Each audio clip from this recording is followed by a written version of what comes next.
자, 집합의 연산. 오늘 할 이야기는 집합의 연산인데,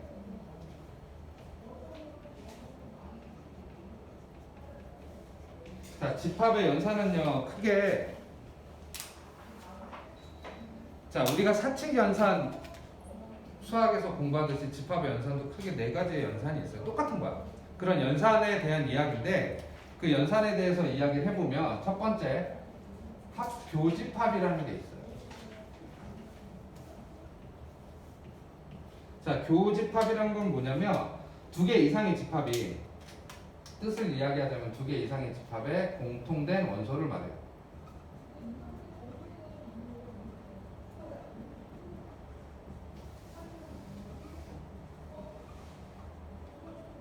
원소를 교집합이라고 하고, 우리가 기호를 어떻게 쓰냐면 A라는 집합과 B라는 집합의 교집합이요. 그럼 이렇게 쓰면 돼요. 이렇게 쓰면 되고, 요 녀석은 정의가 뭐냐면, 정의가 X가 A에도 속하고, 그리고 X가 B에도 속하는 원소, 즉 A, B 동시에 속하는 원소를 뜻하는 거예요. 그래서 벤 다이어그램을 그려보자면 이런 애를 말해. A라는 애가 이렇게 있고요, B라는 애가 이렇게 있으면 A하고 B의 교집합, 가운데 공통인 부분이니까 요 부분을 말하는 거예요. 이게 A 교집합 B를 뜻하는 거고, 자, 예를 들어서 하나 설명을 해보자. 예를 들어서 즉 A라는 집합이 있는데 이게 1, 2, 3 이렇게 있고, B라는 집합이 있대. 근데 얘가 2, 3, 4. 그러면 A 교집합 B를 구하라 그러면 얘도 집합이니까 당연히 집합 표시로 나타내줘야 돼요. 둘의 공통의 원소가 뭐뭐 있어 지금? 뭐하고 뭐? 2랑 3, 그래서 2하고 3이요. 이렇게 나타내주면 되는 거예요. 이게 교집합이에요. 됐나요? 자, 두 번째, 합집합. 합집합은 뭐를 말하냐면, 자, 두 개 이상의 원소에서 두 개 이상의 집합의 모든 원소를 말해요.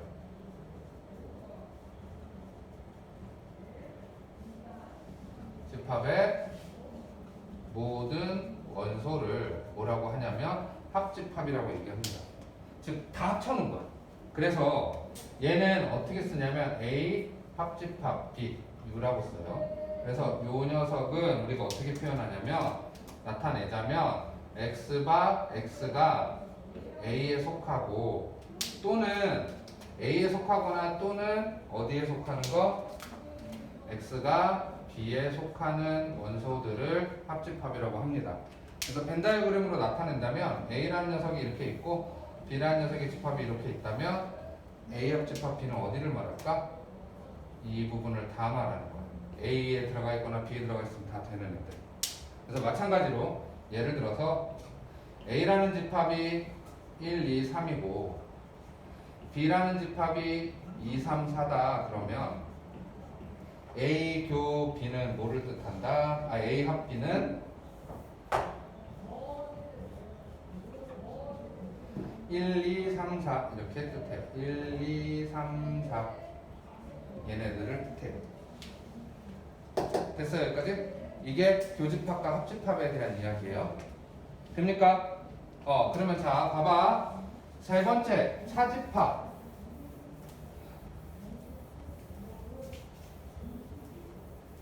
네 개의 원소 중에 세 번째,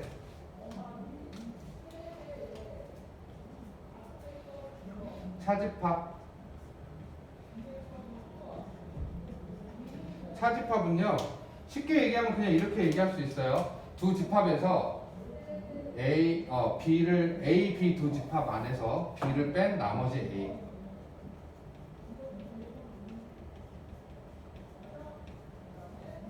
그래서 나는 이거를 뭐라고 명명하냐면, B를 뺀 나머지 A를 뭐라고 얘기하냐면 순수 A다 라고 얘기를 할 거예요. 지금부터. 그래서 얘는 차집합 그랬으니까 빼기로 나타낼 거예요 이렇게. 근데 집합에서는 빼기라고 읽으면 안 되고 차집합 이렇게 읽어야 돼요. 연산 자체가 A 차집합 B인데 얘는 뭐를 말하냐면 x가 a에는 속해야 돼. 그런데 그리고 a에는 속해야 되고 반드시. 근데 어디에 속하면 안 된다? b에는 속하면 안 된다. 이런 애를 말해요. 그럼 봐라. 벤 다이어그램을 나타내면 a가 이렇게 있고 b가 있어. a에서 b의 원소를 다 뺀 나머지를 했으니까 얘를 빼고 나면 이 부분만 남지.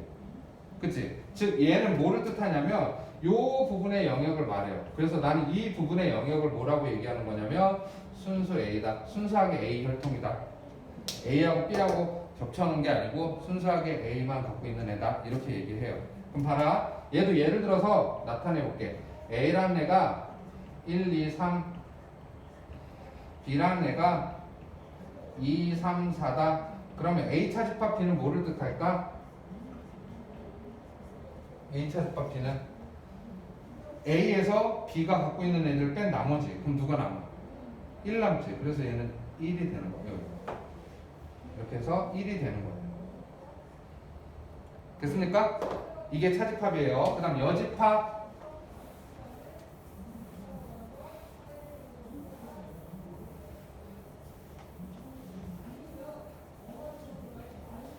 자, 네 번째.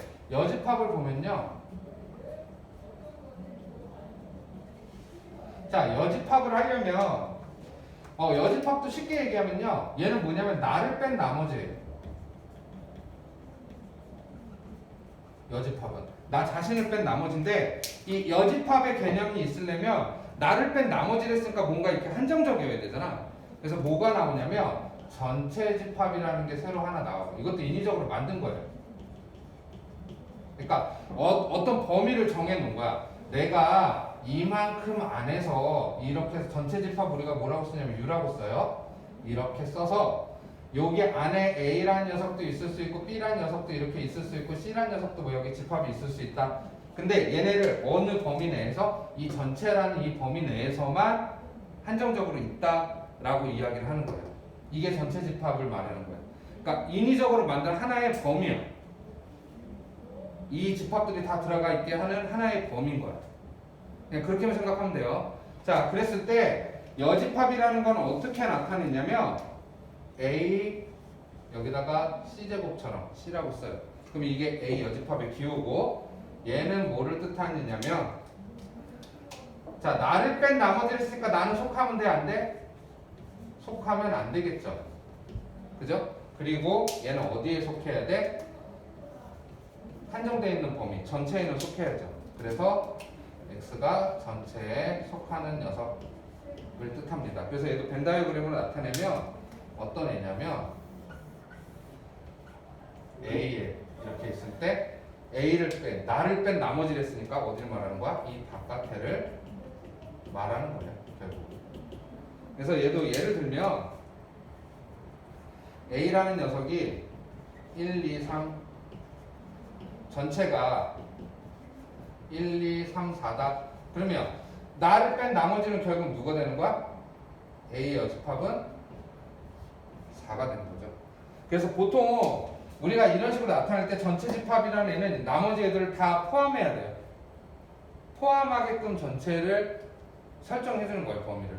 전체 집합의 범위는 여러분이 설정해 줄 이유는 없어요. 무조건 나와요. 그냥 전체 집합이 이렇게 이만큼 있는데 그 중에 A라는 집합이 요만큼 있고 B라는 집합이 요만큼 있어 라고 나와요. 오케이? 여기까지 돼요? 그래서 잘 보면 이 A 여집합이라는 애는 자 전체에서 나를 뺀 나머지라며 A에서 B를 뺀 나머지 전체에서 나를 뺀 나머지니까 이렇게도 표현할 수 있는 거예요. 여집합은 약간의 차집합 개념도 들어가요. 그래서 이런 식으로 표현할 수 있는 게 여집합입니다. 이해갑니까 여기까지? 자, 근데 이 네 가지 연산을 가지고 우리가 여러 가지 연산들을 해요. 여러 가지 연산들을 하게 되는데 그 연산에 대한 법칙을 좀 배워야 돼요. 사실 그 연산 법칙을 배워야 우리가 여러 가지 것들을 할 수 있으니까. 그래서 지난 시간에 내가 집합 연산 집합 영상 올려준 거에는 이거보다 조금 더 자세하게 돼 있으니까 그것도 한번 봐야 돼. 알겠죠? 지금은 간략하게만 이야기할게요. 자, 그래서 그 연산 법칙들이 있는데 집합의 연산 법칙.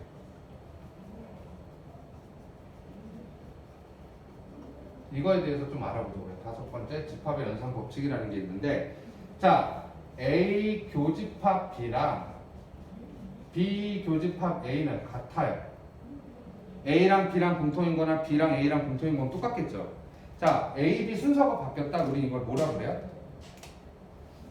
교환 법칙이라고 얘기하죠. 교환 법칙. 근데 이 교환 법칙이 어디도 성립하냐면 합집합에서도 성립해요. A합 B랑 B합 A가 같다 이렇게. 그리고 또 하나, 이게 첫 번째 1번, 두 번째 A 교집합 B 교집합 C라는 녀석하고 A의 교집합 B를 먼저 하고 교집합 C를 하나 똑같고, A 합집합 B 합집합 C를 하나, A 합집합 B의 합집합 C를 하나 똑같아요. 이건 무슨 법칙? 배웠지 이거 사칙 연산에서. 한쪽을 묶는 거 무슨 법칙? 결합 법칙이라고 배웠었어요. 됩니까? 자, 세 번째. 이게 중요해요. 세 번째 개 중요해요. 세 번째가 엄청 중요해요. 뭐냐면 분배 법칙이에요. 자, 우리 중학교 때 걸로 돌아가 보자. 중학교 때 우리 수에서 분배 법칙을 배웠어. 중1 때 배웠어요. 중학교 때 보면 이런 거 있었죠? 2에 3a 더하기 5다. 자, 곱하기도 그냥 쓸게요. 2 곱하기라고. 중학교 때 배운 거. 자, 이거 우리가 분배 법칙이 성립하려면 여기에 오는 게 뭐였어요? 곱하기나 나누기가 오는 거였고, 여기에 오는 게 뭐였냐면 더하기나 빼기가 왔을 때 분배 법칙이 가능했었죠. 이렇게 이렇게. 그래서 6a 더하기 10이다 이렇게 썼었죠. 마찬가지로 집합에서의 분배 법칙은 뭐냐면 얘를 뜻해요. A 교집합 B 합집합 C. 얘네 둘이 다를 때. 이러면 얘도 마찬가지로 어떻게 할 수 있냐면 하나, 둘, 이렇게 나타낼 수가 있어요. 그래서 자, 잘 봐봐. 6a가 됐다는 건 얘랑 곱한 거지? 그러니까 얘도 얘랑 먼저 하는 거예요. A 교 B. 그 다음에 합집합 쓰고 A 교집합 C 이렇게 나타내면 돼요. 그럼 반대도 쌤 그러면 이것도 돼요? 합 B 교집합 C. 얘도 돼요. 얘네 둘만 다르면 돼요. 쌤 그럼 차집합도 돼요? 아니요. 합집합하고 교집합 사이에서만 돼요. 그래서 얘도 여기서 하나, 둘, 이렇게 나타낼 수 있고, 이렇게 하나, 둘 나타내면 얘는 뭐가 되냐면 A 합 B, 그 다음에 교집합 A 합 C 이렇게 나타낼 수 있는 거예요. 됐습니까 여기까지? 이거를 분배 법칙이라고 해요. 이거 되게 중요해요. 얘도 중요한데 여기서 거꾸로 가는 것도 굉장히 중요해요. 거꾸로도 갈 수 있어야 돼. A 교 똑같으니까 묶어내자. A 합 똑같으니까 묶어내자. 인수분해 하듯이. 그것까지 할 수 있어야 돼요. 됐습니까 여기까지? 그러면 자, 연산 법칙 네 번째. 마지막 연산 법칙. 네 번째. 드모르간 법칙. 드모르간이라는 사람이 만들어서 생긴 법칙인데, 자, 증명은 다 생략할게요. A 합집합 B의 여집합이다 그러면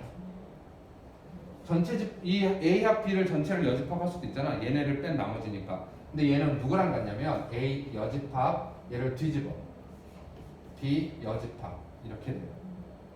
그럼 마찬가지로 A 교집합 B의 여집합이라는 건 A의 여집합, 합집합, B의 여집합 이렇게 뒤집어져요. 얘는 다 들어가고 반대로 여기서 이렇게 묶어낼 수도 있어야죠. 여러분이 하기에 더 수월한 작업은 얘를 이걸로 묶어내는 계산들이 더 많을 거예요. 그래야지 연산이 조금 더 쉬워지니까 거꾸로 가는 거. 됩니까 여기까지? 자, 보자.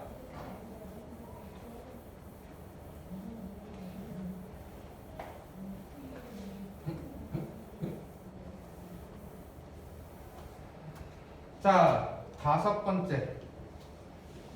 A 차집합 B의 다른 표현. 얘도 엄청 중요한 이야기입니다. A 차집합 B의 다른 표현이랬는데 잘 봐봐. 무슨 얘기냐면 A라는 집합이 있고 B라는 집합이 있었을 때 이 부분이 차집합이라고 했잖아. 근데 얘를 이렇게 나타낼 수 있는데 A 차집합 B라는 걸 크게 세 가지로 더 나타낼 수 있어요. 얘는 어떻게 나타낼 수 있냐면 제일 중요한 게 이거예요. A 교집합 B의 여집합으로 나타낼 수 있어. 차집합 B는 교집합으로 바꾸면 뒤에 여집합으로 바꾸면 돼요. 이렇게 표현할 수 있어요. 다르게. 이거 굉장히 중요해. 두 번째, 잘 봐봐. A라는 집합에서 요거를 빼나 요만큼을 빼나 이거를 빼내나 여기 빨간색으로 되어 있는 요 부분을 빼내나 똑같지? 그러니까 얘는 뭐랑 같은 거냐면 A 교집합 B를 빼낸 거랑도 똑같은 거야. 그럼 반대로 A 합집합 B에서 이 전체에서 뭐를 빼낸 거랑 똑같냐면 B를 빼낸 거랑 똑같으니까 차집합 B랑도 같은 거예요. 요거는 굉장히 중요해요. 자주 나와요. 그 중에 누가 얘는 완전 단골. 얘 모르면 안 돼. 꼭 알아야 돼.